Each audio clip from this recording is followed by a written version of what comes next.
Magandang araw kaibigan! Tuloy po kayo sa Felicidad's Channel. Sa mga kwento ng buhay at pag-ibig na hinalukay sa natatagong baul ni Felicidad. Pero bago po tayo magpatuloy, huwag niyo pong kalilimutan na i-like ang video, i-subscribe ang channel, at i-click ang notification bell para lagi kayong updated sa mga parating pa na upload.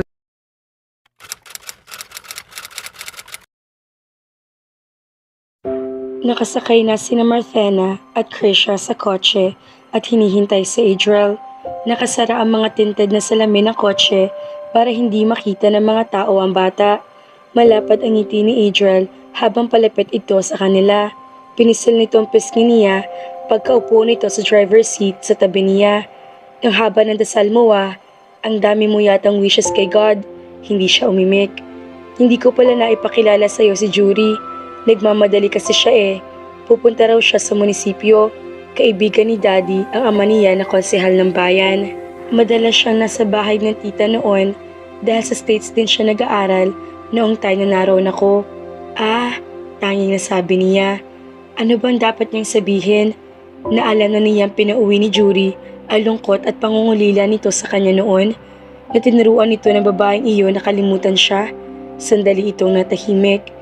Adriel, pwede ba mag-usap muna tayo bago kayo umalis? Sabi niya maya-maya. Mamamasyal tayo diba? Sa kotse mo na lang sabihin kung ano man yan. Sa halip ay sabi nito. Tinawag nito ang driver at mga bodyguards niya. No, hindi na ako sasama sa inyo. Pantay ang tinig na sabi niya rito. Sabay baba ng sasakyan. Hinabol siya nito. Ilang metro ng layo niya sa kotse nang mahagip nito ang bisig niya. Athen, stop! Ano bang problema? Tila nalilitong hinagod nito ang batok. Si Jury ba? The kiss was... Walang kinalaman si Jury. Pagsisinungaling niya. Nahihirapan siya sa nararamdaman niya pero pipilitin niyang kayanin. I should have told you this right the very first time. Alin, putol nito sa sinasabi niya na si Daddy ang dahilan kaya mo ko iniwan noon.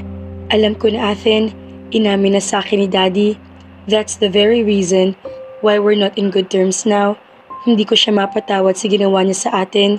Saglit siya napamaang dito. Alam na nito ang lahat. Sinapo nito ang magkabilang balikat niya at pinakatitigan siya sa mga mata. I want you back, Athen.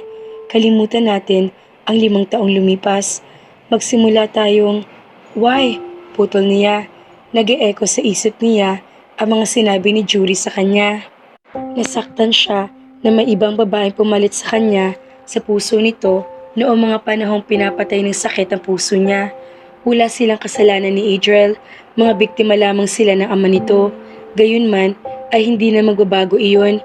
Ang katotohanan na nagtagumpay ang ama nito na paglayuin sila ni Adriel. Why what? Why do you want me back, Adriel? Nabuhay ka na naman ng 5 taon na wala ako.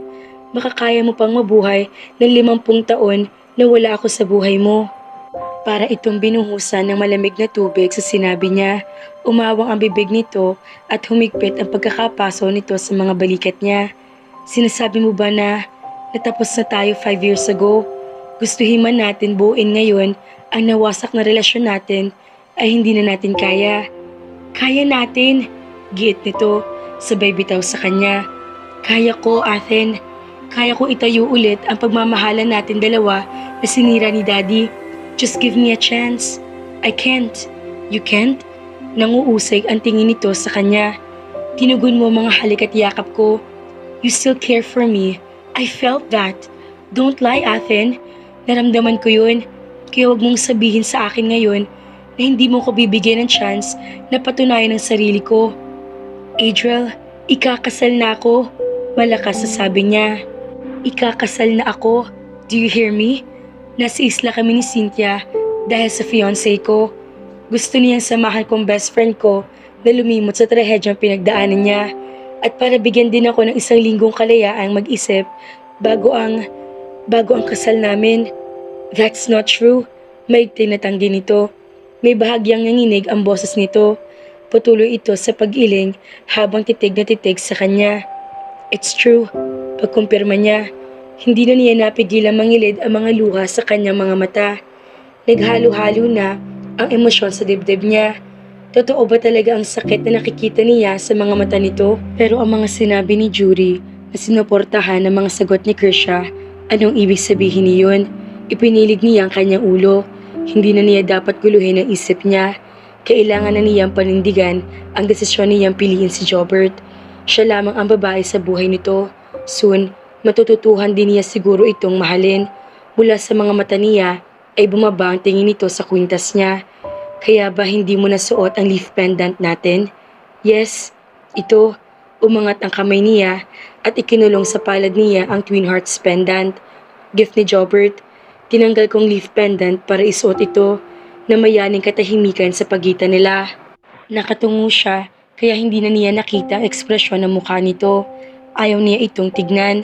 Ayaw niya makita ang anumang damdamin na kalarawan sa mga mata nito. Maya-maya ay naramdaman niyang lumapit ito sa kanya. Hinawakan ulit siya nito sa magkabilang balikat bago ito nagsalita. Bakit mo ako pinaasa? Nanunumbat na usal nito. Ipinaramdam mo sa akin na okay tayo. Why, Athen? Ginagantihan mo ba ako dahil sa ginawa sa'yo ni Dad? No, wala akong galit sa'yo, believe me. I'm sorry. Iyon lang ang kaya niyang sabihin dito. Alam niyang walang excuse ang ginawa niyang hindi paglilinaw sa lahat. Malinaw na pinaasa niya ito. Nagpadala siya sa damdamin niya. Unti-unting lumuwag ang pagkakahawak nito sa mga balikat niya. Umatras ito ng isang hakbang. Pinipili mo ba siya over me, Athen? Pantay na ang tono ng tanong nito sa kanya. Wala na ang kanina ay nakapaloob na damdamin sa boses nito. Gusto kong marinig mula sa iyo mismo, once and for all. Yes, dahil duwag ako, Adriel. Takot akong harapin at ipaglaban sa lahat ang damdamin ko. Takot akong danasin ulit ang sakit na nararamdaman ko noon na maghiwalay tayo. Posible iyon dahil may isang Judy sa buhay mo at nariyan ang daddy mo na hindi ako kailanman gugustuhin para sa'yo. Okay, sabi nito. What can I say? Best wishes, pantay na sabi nito. Kapag kuwan, ay nagmamadali na itong bumalik sa kotse. Nang marinig niya ang tunog ng papalayong van, ay saka lamang niya pinakawalan ang kanina pa niya pinipigil ang mga luha. Tumakbo siya papasok sa simbahan. Umupo siya sa pew na gawing sulok at ipinagpatuloy ang tahimik na pagluha.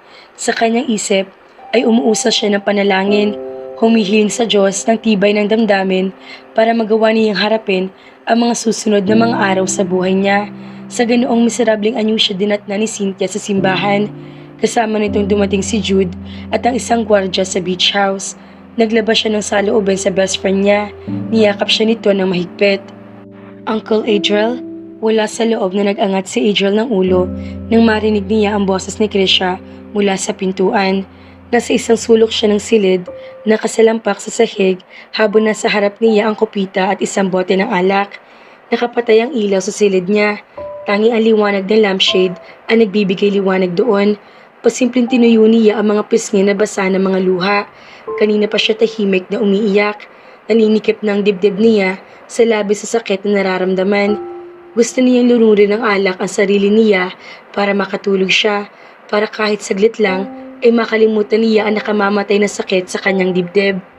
Pagdating niya kanina sa bahay nila, ang unang gusto niyang gawin ay awayin ang kanyang ama. Kasalanan nito ang lahat. Kung hindi ito nakailam sa kanila ni Marthena noon, masaya sana sila ngayon. Baka kasama na nila ang dalawang anak na pinalano nila noon.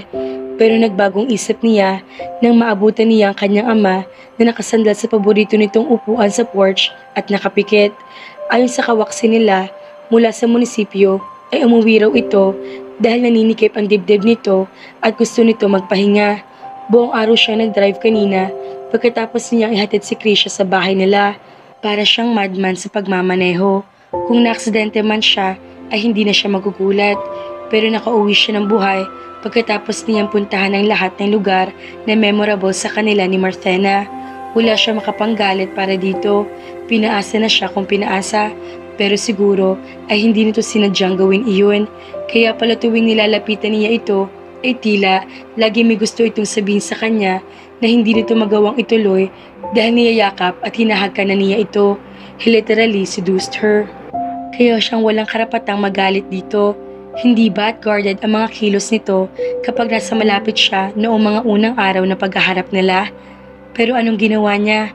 Pagtuntong niya sa dalampasigan ng isla ng pag-ibig at nakita niya ito, ay agad niya itong hinagkan sa halip na kumustahin ito.